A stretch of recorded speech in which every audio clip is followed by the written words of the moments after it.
Abu Ubaidah Ibnu Al-Jarrah.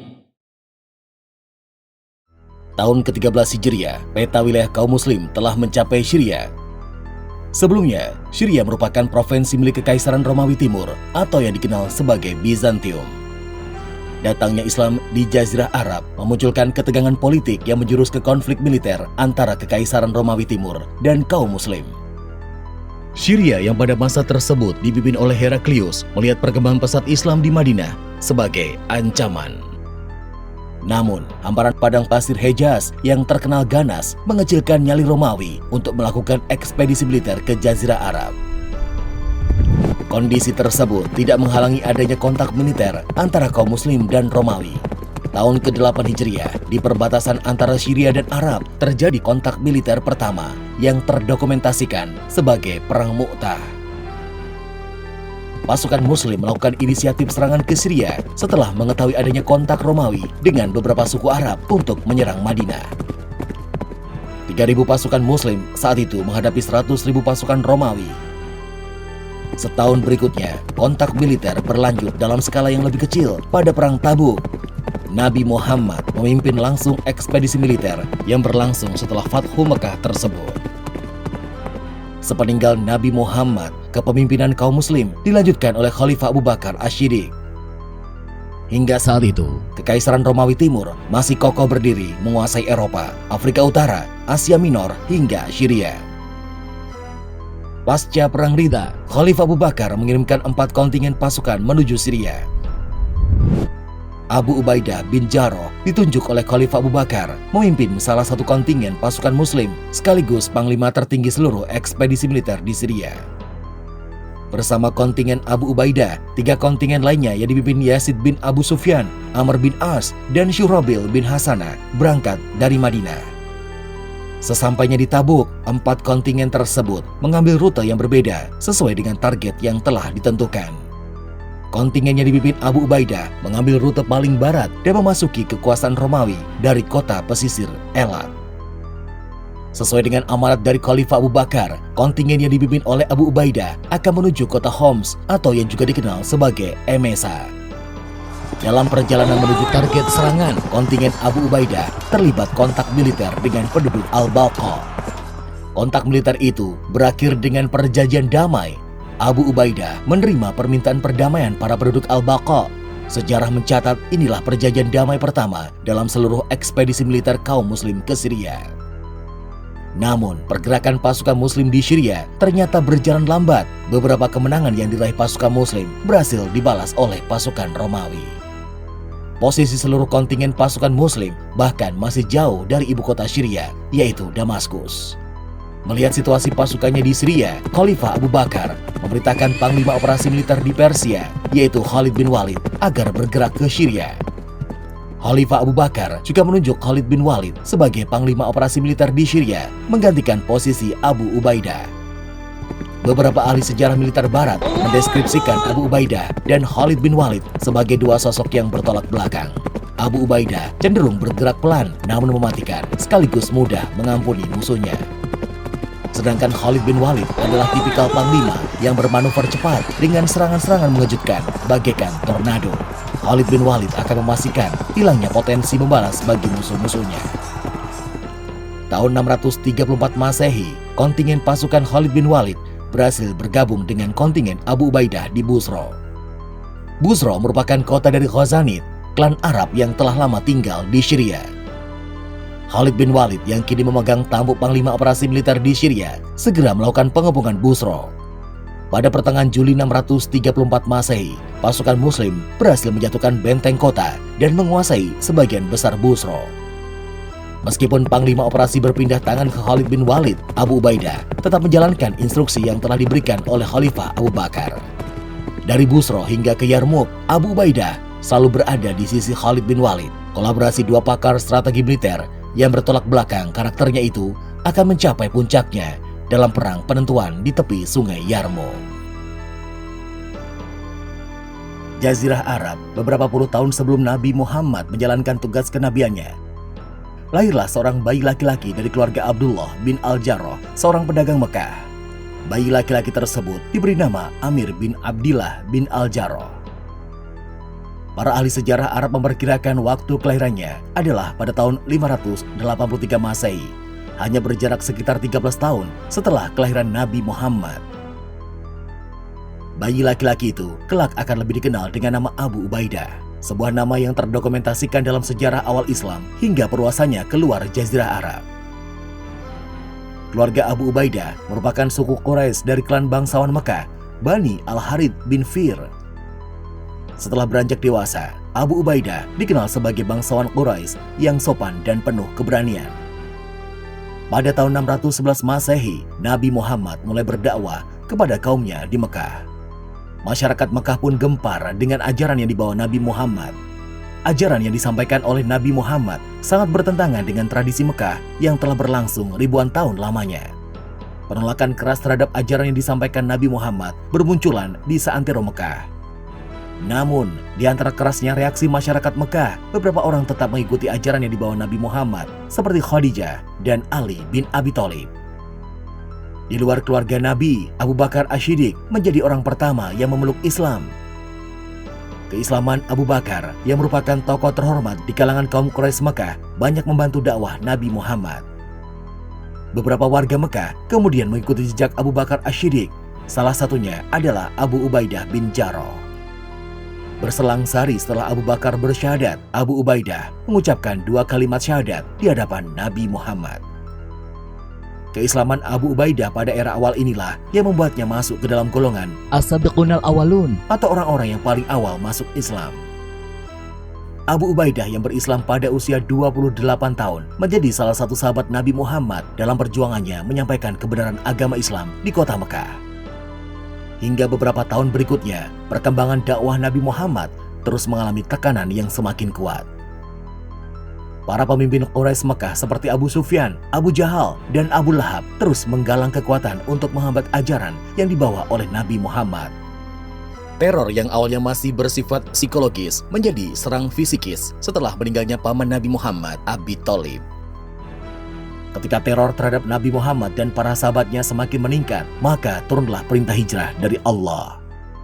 Beberapa sahabat terlebih dahulu diperintahkan oleh Nabi Muhammad berhijrah ke Habasyah.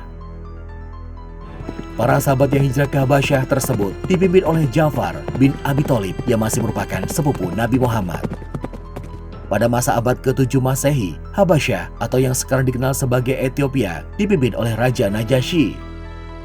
Mekah dan Habasyah dipisahkan oleh bentangan Laut Merah yang menghubungkan Afrika dan Semenanjung Arab. Kedatangan para sahabat Nabi di Habasyah disambut dengan sangat ramah oleh Raja Najasyi. Beberapa sahabat lainnya yang ikut dalam rombongan hijrah tersebut adalah Utsman bin Affan dan istrinya Ruqayyah. Dalam catatan sejarah, terdapat 2 gelombang hijrah dari Mekah ke Habasyah. Namun, Abu Ubaidah tidak disebutkan dengan jelas apakah ikut hijrah dalam gelombang pertama atau kedua. Selama di Habasyah, para sahabat Nabi mendapatkan perlindungan Raja Najasyi. Bahkan, permintaan utusan Quraisy yang dipimpin oleh Amr bin As untuk menyerahkan kaum muslim di Habasyah ditolak dengan tegas. Abu Ubaidah tidak lama tinggal di Habasyah. Ketika Nabi Muhammad memutuskan hijrah ke Yathrib, Abu Ubaidah turut serta dalam rombongan tersebut. Di Yathrib, yang kelak menjadi Madinah, Nabi Muhammad mempersaudarakan antara kaum Muhajirin dengan kaum Ansor. Begitu halnya dengan Abu Ubaidah. Di Yathrib, Abu Ubaidah dipersaudarakan dengan Muhammad bin Maslamah. Yathrib menjadi lembaran baru sejarah Islam Nabi Muhammad dan para sahabatnya. Di kota inilah Nabi Muhammad mulai merancang peradaban dengan tata kota, kebudayaan, dan sistem sosial yang berlandaskan perintah Allah Subhanahu wa Ta'ala. Padang pasir Hejaz adalah benteng alamiah yang telah menghindarkan suku-suku di semenanjung Arab dari invasi bangsa asing. Sayangnya, tidak adanya ancaman dari luar tersebut menghasilkan perang suku berlarut-larut. Begitu halnya dengan yang terjadi di Yathrib selama ratusan tahun. Kehidupan Yathrib diwarnai perang berkepanjangan antara suku Aus dan suku Khazraj. Perdamaian antara suku Aus dan suku Khazraj baru tercapai setelah Nabi Muhammad berhijrah ke Yathrib. Nabi Muhammad, para sahabatnya, dan seluruh penduduk Yathrib kemudian membuat sebuah perjanjian bersama yang tertuang ke dalam Piagam Madinah. Di masa awal-awal hijrah, umat Islam mengalami masa-masa tenang dalam menjalankan ajaran agama Islam. Namun, itu tidak berlangsung lama. Di tahun kedua Hijriah, situasi kaum muslim dengan Mekah kembali memanas. Konfrontasi militer pertama dan secara terbuka pecah antara kaum muslim melawan pasukan Quraisy Mekah. Di antara sahabat Nabi yang turut serta dalam pertempuran di Badar itu adalah Abu Ubaidah. Bertempur tanpa rasa takut, Abu Ubaidah membuat pasukan Quraisy di depannya lari tunggang langgang. Hingga kemudian Abu Ubaidah mulai menghindar dari kejaran seorang Quraisy. Abu Ubaidah yang mulanya tidak memilih-milih lawan, kini berusaha menjauh dari orang Quraisy tersebut. Namun, kini Abu Ubaidah tidak bisa lagi menghindar. Di depannya telah berdiri seorang prajurit Quraisy dengan pedang terhunus yang terus memburunya. Tidak seperti menghadapi prajurit Quraisy lainnya, kali ini Abu Ubaidah bertempur dengan setengah hati. Dia lebih banyak bertahan daripada melakukan inisiatif serangan. Pertarungan setengah hati itu berakhir dengan tewasnya prajurit Quraisy tersebut, yang ternyata dia adalah Abdullah bin Jarrah, ayah dari Abu Ubaidah. Tewasnya Abdullah bin Jarrah tidak bisa dianggap sebagai tindakan durhaka seorang anak kepada orang tuanya. Apa yang dilakukan oleh Abu Ubaidah adalah membunuh kemusyrikan yang ada dalam diri seseorang. Kejadian di lembah Badar tersebut kemudian diikuti dengan turunnya surat Al-Mujadilah ayat ke-22. Kamu tidak akan mendapati sesuatu kaum yang beriman kepada Allah dan hari akhirat, saling berkasih sayang dengan orang-orang yang menentang Allah dan Rasul-Nya, sekalipun orang-orang itu bapak-bapak atau anak-anak atau saudara-saudara ataupun keluarga mereka. Mereka itulah orang-orang yang Allah telah menanamkan keimanan dalam hati mereka dan menguatkan mereka dengan pertolongan yang datang daripadanya. Dan dimasukkannya mereka ke dalam surga yang mengalir di bawahnya sungai-sungai. Mereka kekal di dalamnya. Allah ridho terhadap mereka dan mereka pun merasa puas terhadap limpahan rahmat-Nya. Mereka itulah golongan Allah. Ketahuilah, sesungguhnya golongan Allah itulah golongan yang beruntung.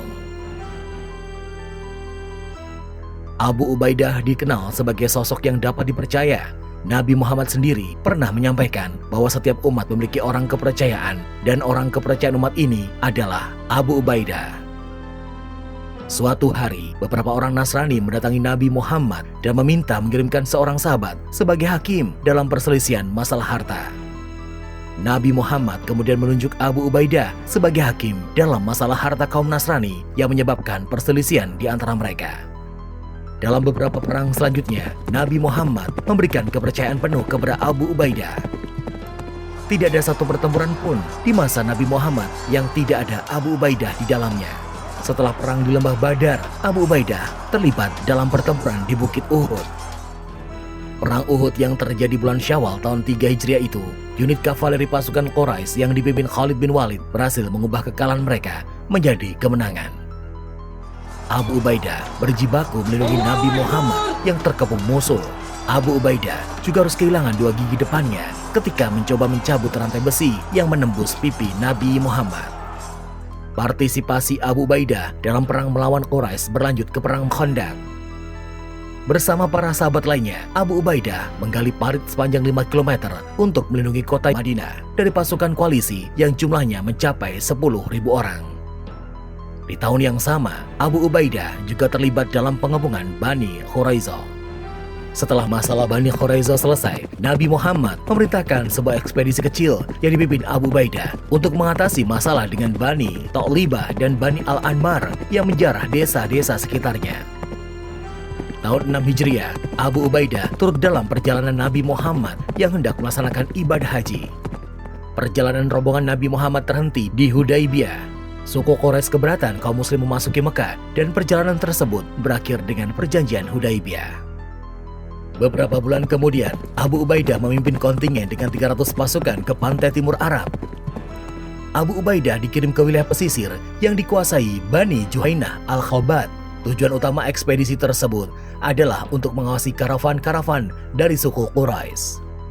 Menuju ke pantai timur Arab membutuhkan perjalanan 5 hari dari Madinah. Dalam perjalanan, kontingen Abu Ubaidah mengalami kekurangan makanan.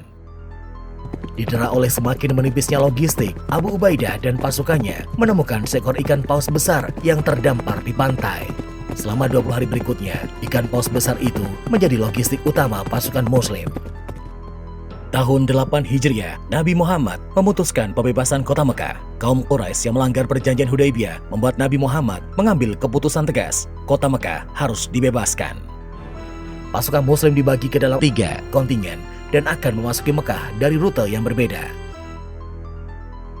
Nabi Muhammad berada dalam barisan kontingen utama dan mempercayakan kepemimpinan kepada Abu Ubaidah. Kontingen utama melintasi jalur umum antara Madinah, Mekah yang biasa digunakan oleh para pedagang. 3 kontingen pasukan Muslim berhasil memasuki Mekah tanpa perlawanan yang berarti. Pasca Fathu Mekah, Abu Ubaidah terus terlibat dalam beberapa pertempuran seperti Hunain, Taif, hingga ke Tabuk. Ekspedisi militer di Syria ternyata berjalan lambat dan alot. 4 kontingen pasukan berhasil masuk ke pedalaman Syria. Namun, pasukan Romawi mampu melancarkan serangan balasan yang memaksa pasukan Muslim mundur. Mendapat berita tentang situasi pasukannya di Syria, Khalifah Abu Bakar memerintahkan Khalid bin Walid meninggalkan posnya di Al-Hira menuju Syria. Setelah hampir sebulan perjalanan, kontingen Khalid bin Walid berhasil bertemu dengan kontingen Abu Ubaidah di Busra. Sebagaimana instruksi Khalifah Abu Bakar, sesampainya di Syria, Khalid bin Walid akan menjadi panglima tertinggi operasi militer. Sedangkan Abu Ubaidah akan terus mendampingi Khalid bin Walid selama di Syria. Tipikal Khalid bin Walid yang bermanuver cepat penuh kejutan berhasil menjatuhkan kota-kota penting. Busra, titik poin pertemuan kontingen Abu Ubaidah dengan Khalid bin Walid, menjadi kota pertama yang dijatuhkan. Romawi segera merespon dengan melakukan konsentrasi pasukan hingga 90.000 personel di sekitar Yerusalem. Mendengar konsentrasi pasukan Romawi, Khalid bin Walid mengumpulkan seluruh kontingen yang ada dan segera bergerak mendekat ke Yerusalem. 2 pasukan bertemu di Nadain, sebuah lembah yang terletak di sebelah timur laut Yerusalem. Sekitar 32.000 pasukan Muslim berhadapan-hadapan dengan 90.000 personel pasukan Romawi. Unggul dalam kuantitas, pasukan Romawi yang dipimpin Theodorus ternyata menghadapi pertempuran yang alot. Dalam situasi tersebut, kualitas kepemimpinan akan menentukan hasil akhir. Pelan-pelan, pasukan Muslim mulai mendesak mundur pasukan Romawi. Menderita korban jiwa yang terlalu besar, membuat moral tempur pasukan Romawi jatuh. Tidak ada pilihan bagi Theodorus selain memundurkan pasukannya ke Damaskus. Ancaman kehancuran total pasukannya sudah di depan mata dengan tewasnya 50.000 personel mereka. Khalid bin Walid memimpin pasukan Muslim mengejar sisa-sisa pasukan Romawi yang mundur ke Damaskus. Sebelum Damaskus, pasukan Muslim dicegat dan terlibat pertempuran dengan pasukan Romawi. Pasukan Muslim kembali terlibat pertempuran. Gubernur Damaskus mencoba menahan laju pasukan Muslim dengan mengirimkan bala bantuan. Segala upaya Romawi menahan laju pasukan Muslim gagal. Kini, Damaskus dalam ancaman kejatuhan seiring kedatangan pasukan Muslim di gerbang kota. Damaskus adalah target dari kontingen Yazid bin Abu Sufyan, sebagaimana instruksi awal Khalifah Abu Bakar. Penyerbuan metropolitan Syria oleh kontingen Yazid tersebut gagal total. Tidak ada negosiasi di Damaskus, pasukan Muslim mengepung jantung Romawi di Syria itu hingga berbulan-bulan lamanya. 6 bulan berikutnya, jantung Romawi tersebut jatuh. Jatuhnya Damaskus menjadi tanda bahwa kekuasaan Kekaisaran Bizantium di Timur Tengah telah beranjak senja. Pasukan Muslim tidak berhenti di Damaskus. Emesa, salah satu kota penting Syria, menjadi target selanjutnya. Setibanya di Emesa, terjadi pertempuran di gerbang kota. Garnison Romawi mencoba mempertahankan Emesa dari kejatuhan.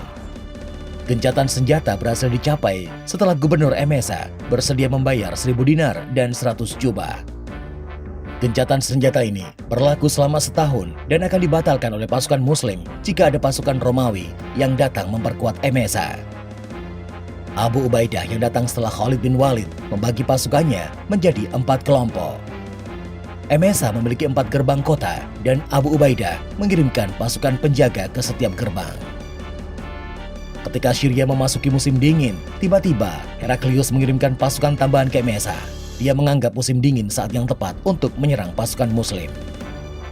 Pasukan Romawi yang bertahan di dalam benteng lebih terlindungi daripada pasukan Muslim yang tinggal di tenda.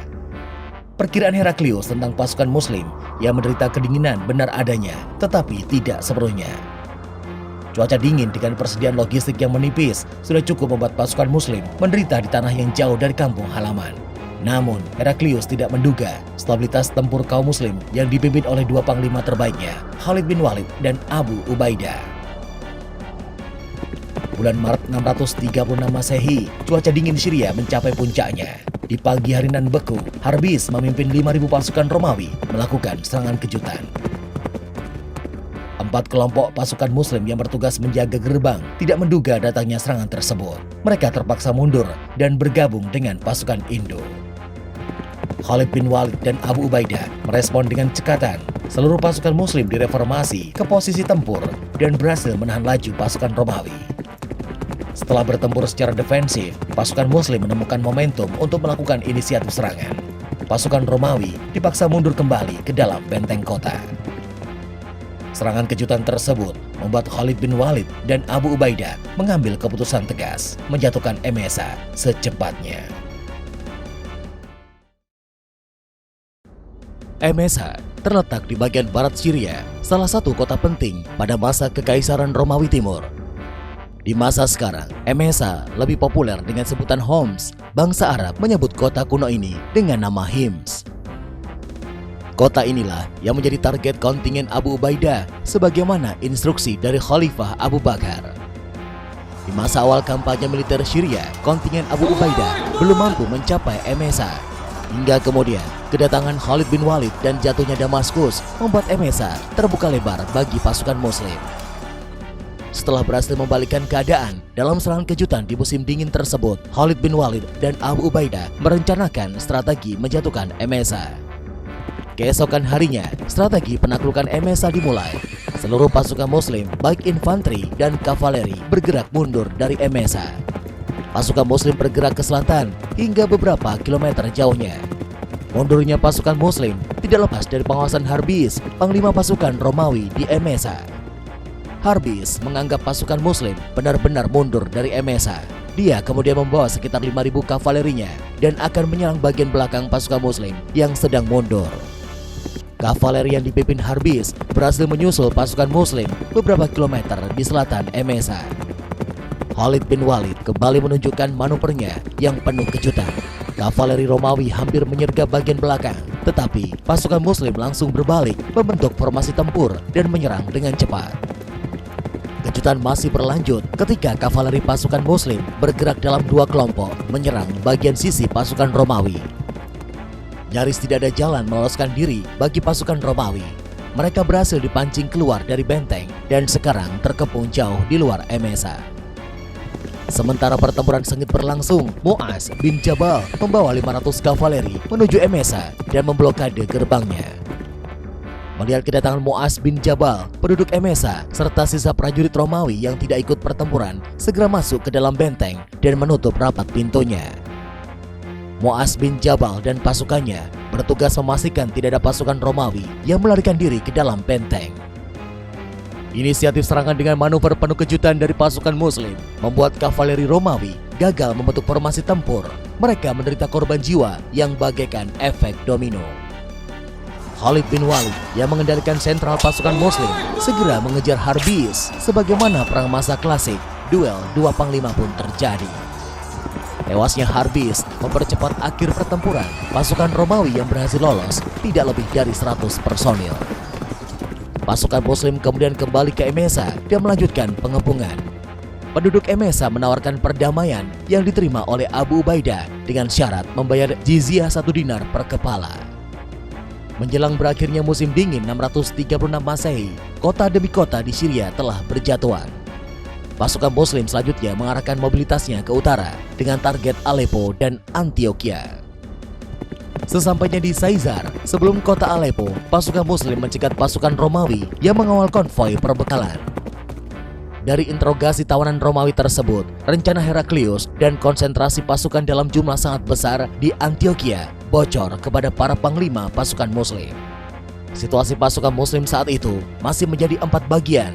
Kontingen Yazid di Damaskus, kontingen Amr bin As di Palestina, kontingen Syurahbil di Yordania, dan kontingen Abu Ubaidah beserta Khalid di Emesa. Rencana Heraklius adalah menyerang setiap bagian kontingen pasukan Muslim secara terpisah sebelum sempat berkonsolidasi. Abu Ubaidah segera mengambil langkah taktis. Pasukan Muslim harus dikonsentrasikan dalam satu tempat sebelum terlambat. Mereka terpaksa meninggalkan beberapa kota yang berhasil dikuasai seperti Emesa dan Damaskus. Jabiyah, sebuah tempat di dataran tinggi Golan, dipilih oleh Abu Ubaidah sebagai titik poin konsentrasi pasukan Muslim. Untuk menghindari sergapan dari pasukan Romawi, konsentrasi pasukan Muslim selanjutnya dipindahkan ke arah timur di sebuah tempat bernama Daro'ah. Pasukan Muslim berhasil membangun pertahanan defensif yang menutup celah di lembah Sungai Yarmouk. Memasuki akhir musim panas 636 Masehi, pasukan Romawi akhirnya memasuki lembah Sungai Yarmouk. Mereka telah kehilangan momentum menyerang pasukan Muslim sebelum terkonsentrasi.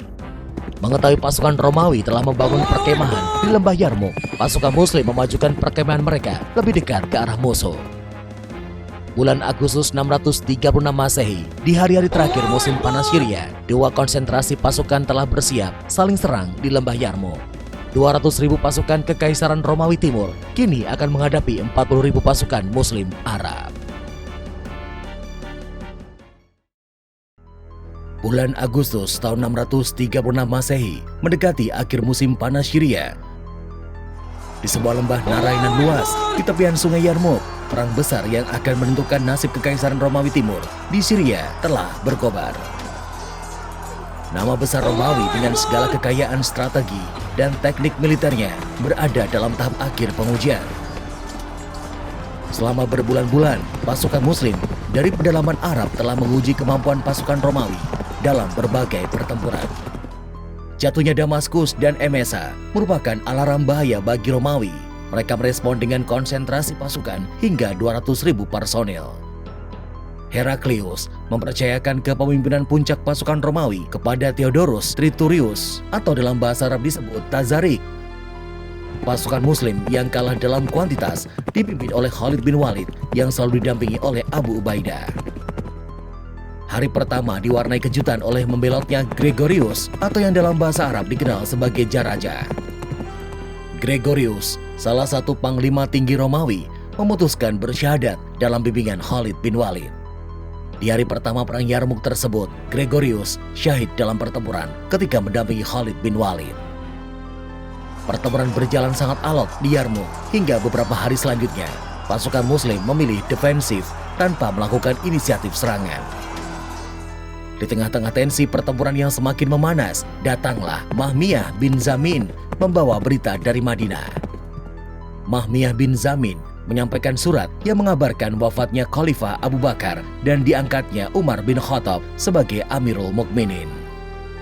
Surat tersebut juga berisi instruksi Amirul Mukminin Umar bin Khattab tentang pengalihan jabatan Panglima tertinggi operasi militer di Syria dari Khalid bin Walid ke Abu Ubaidah.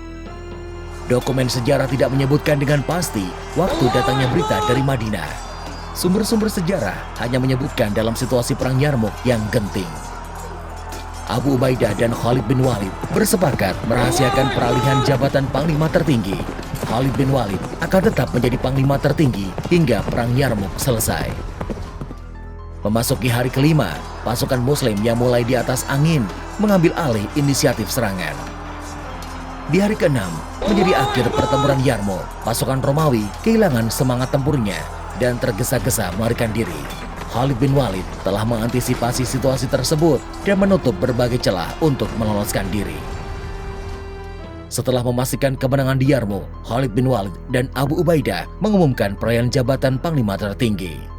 Khalid bin Walid tetap bersama Abu Ubaidah sebagai penasihat utama dalam penaklukan Syria. Abu Ubaidah yang kembali menjadi panglima tertinggi operasi militer di Syria menggerakkan pasukannya ke Damaskus. Bahkan, salah satu panglima tinggi Romawi yang berhasil lolos dari Yarmouk tewas dalam penyerbuan di Damaskus. Untuk kedua kalinya, pasukan Muslim menguasai Damaskus. Sebelumnya, pasukan Muslim terpaksa meninggalkan Damaskus untuk merespon konsentrasi pasukan dalam perang Yarmouk. Di Damaskus, Abu Ubaidah bersama para pemimpin kontingen pasukan lainnya mendiskusikan rencana penyerbuan selanjutnya. Yerusalem yang selanjutnya disepakati menjadi target kampanye militer pasukan Muslim. Bulan November 636 Masehi, pasukan Muslim bergerak mendekati Yerusalem. Saat itu, pasukan Muslim masih terkonsentrasi dari semua kontingennya. Yerusalem adalah kota sentral provinsi Palestina di bawah kontrol Kekaisaran Romawi Timur. Sopronius, pemimpin Yerusalem, telah memperkuat pertahanan begitu mendengar kekalahan telak Romawi di Yarmuk. Catatan sejarah tidak merinci detail pengepungan Yerusalem. Kota suci tersebut dikepung pasukan Muslim hingga berbulan-bulan lamanya. Pasukan Romawi yang bertahan di Yerusalem tidak bisa mengharapkan bantuan dari Heraklius. Bagaimanapun, Heraklius yang mengungsi ke Konstantinopel lebih memilih memperkuat pertahanan di Asia Minor. Sopronicus akhirnya menyerah dan bersedia membayar jizya dengan syarat Amirul Mukminin Umar bin Khattab bersedia datang langsung ke Yerusalem. Abu Ubaidah pun menulis surat kepada Umar bin Khattab tentang permintaan Sopronicus. Amirul Mukminin pun datang ke Yerusalem. Umar bin Khattab datang ke Syria pada permulaan bulan April 367 Masehi. Abu Ubaidah, Khalid bin Walid, dan Yazid bin Abu Sufyan menyambut kedatangan Amirul Mukminin di Jabiyah. Sedangkan pemimpin pengepungan Yerusalem sementara diserahkan kepada Amr bin As. Bulan April 637 Masehi, seiring kedatangan Amirul Mukminin ke Yerusalem, dibuatlah dokumen kesepakatan yang dikenal sebagai Perjanjian Umayyah. Dalam perjanjian tersebut, Yerusalem secara resmi diserahkan kepada umat Muslim. Seluruh kaum Nasrani diberi kebebasan dalam beribadah dan tidak ada pemaksaan agama. Dan untuk pertama kalinya, setelah ditindas oleh Kekaisaran Romawi dalam 500 tahun, kaum Yahudi memperoleh kebebasannya kembali ke Yerusalem. Perjanjian Umayyah merupakan dokumen pertama yang menggunakan penanggalan Hijriyah. Dalam perjanjian tersebut tertulis tahun ke-15 Hijriyah.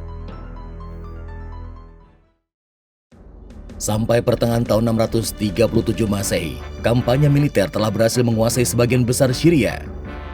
Yerusalem berhasil dikuasai oleh pasukan Muslim setelah kedatangan Amirul Mukminin Umar bin Khattab. Abu Ubaidah, panglima tertinggi operasi militer di Syria, memecah kembali kontingennya dengan target yang berbeda.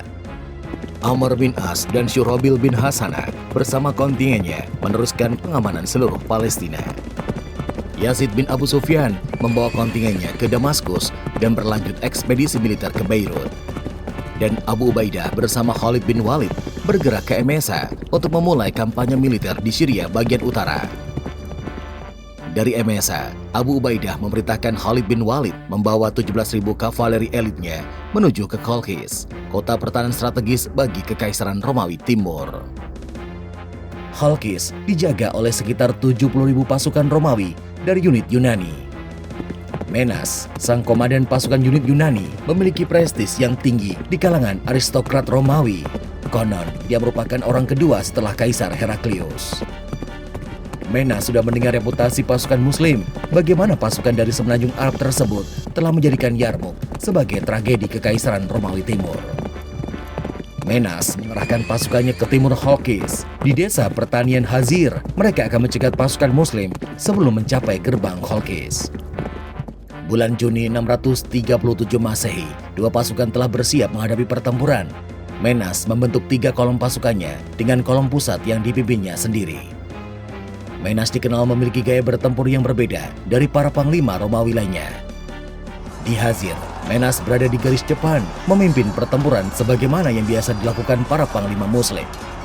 Menas tidak bertahan lama, dia tewas ketika pertempuran masih terlalu awal. Pasukan Romawi yang mendengar pemimpinnya tewas menyerang dengan membabi buta. Melihat situasi pertempuran, Khalid membawa unit kavaleri elitnya melingkar dan menyerang di belakang pertahanan Romawi. Hanya segelintir dari pasukan Romawi yang selamat dari Hazir. Setelah pertempuran Hazir, kontingen Abu Ubaidah datang dari Emesa dan bergabung dengan kontingen Khalid. Jatuhnya Kolkis melempangkan jalan ke bagian utara Syria. Aleppo menjadi target selanjutnya dari pasukan Muslim. Aleppo, sebagaimana Kolkis, merupakan kota yang dijaga oleh pasukan Romawi berkebangsaan Yunani. Heraklius mempercayakan panglima penjaga kota kepada Joachim. Sementara itu, parade pasukan Muslim telah mendekat ke benteng Aleppo. Alih-alih membangun pertahanan yang solid di dalam kota, Joachim justru membawa sebagian besar pasukan Romawi keluar benteng. Di sebuah tempat terbuka yang tidak jauh dari benteng, Joachim dan pasukannya mencegat parade pasukan Muslim. Sumber-sumber sejarah tidak merinci dengan jelas jumlah pasukan yang dipimpin Joachim. Pertempuran di luar benteng tersebut tidak berlangsung lama. Joachim dan sisa pasukannya mundur ke dalam benteng. Joachim bertahan di dalam benteng sambil berharap datangnya bantuan dari Heraklius. Namun bantuan tidak pernah tiba karena Heraklius memang tidak mampu lagi mengerahkan pasukannya. Bulan Oktober 637 Masehi, Aleppo tidak mampu bertahan. Abu Ubaidah dengan karakternya yang pengampun memperbolehkan pasukan Romawi meninggalkan Aleppo dengan damai. Namun, Joachim dan sekitar 4.000 pasukannya memilih masuk Islam. Joachim beserta pasukannya juga menjadi bagian dari pasukan Muslim dan menyatakan kesiapannya dalam kampanye militer. Dari Aleppo, Abu Ubaidah dan Khalid bin Walid merancang strategi merebut Antioquia. Jatuhnya Damaskus membuat ibu kota Romawi Timur, zona Asia, dipindahkan ke Antioquia. Sebelum penyerbuan, Abu Ubaidah mengirimkan ekspedisi pasukan untuk membersihkan sisa pasukan Romawi di utara Aleppo. Ekspedisi militer tersebut sekaligus mengamankan Azaz, kota perlintasan menuju Antioquia. Malik al-Astar dipercaya sebagai komandan ekspedisi militer. Joachim dan pasukannya diikutsertakan dalam ekspedisi tersebut. Pembersihan sisa pasukan Romawi di sekitar Aleppo dan Azaz diperlukan untuk mencegah serangan dari belakang ketika pasukan Muslim terkonsentrasi mengepung Antioquia. Ekspedisi militer yang dipimpin Malik al-Astar berjalan sesuai rencana. Sisa-sisa pasukan Romawi berhasil dibersihkan dan Azaz dikuasai dengan perjanjian damai. Setelah pasukan Malik al-Astar kembali ke Aleppo, maka Abu Ubaidah menggerakkan kontingen pasukan Muslim dengan target Antioquia. Jatuhnya Chalkis, Aleppo, dan Azaz membuka jalan pasukan Muslim meneruskan gerak majunya ke Antioquia. Heraklius mencoba mempertahankan kota penting terakhirnya di daratan Asia. Konsentrasi sekitar 30.000 pasukan dipersiapkan untuk melindungi Antioquia. Pasukan Romawi yang menjaga Antioquia sebagian besar terdiri dari personel yang selamat dari Perang Yarmuk dan serangkaian kampanye militer di Syria. Heraklius bagaimanapun melihat kekhawatiran yang terpancar dari wajah pasukannya. Mereka telah mengalami kekalahan demi kekalahan. Dan yang paling membuat moral pasukan Romawi runtuh, kekalahan itu terjadi justru ketika mereka unggul jauh dalam kuantitas. Mempertahankan Antioquia melalui aksi militer seperti tindakan putus asa yang harus dihadapi pasukan Romawi. Sungai Orontes membentang dari pegunungan Lebanon dan bermuara di pantai Samandagi. Sebuah jembatan besi menjadi pintu masuk ke Antioquia dari sebelah timur. Jembatan ini berjarak sekitar 12 km dari pusat kota. Pasukan Romawi membangun pertahanan di sekitar jembatan besi Sungai Orontes.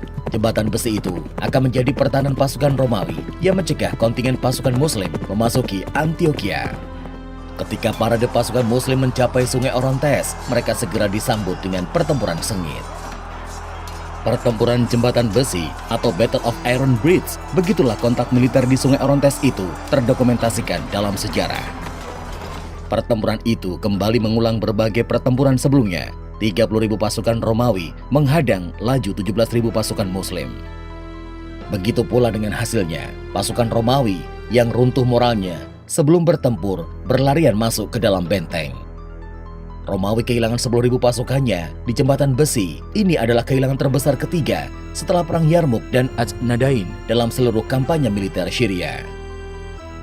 Sedangkan Heraklius telah pergi ke Edessa sebelum pasukan Muslim mencapai Antioquia pasca Perang Jembatan Besi.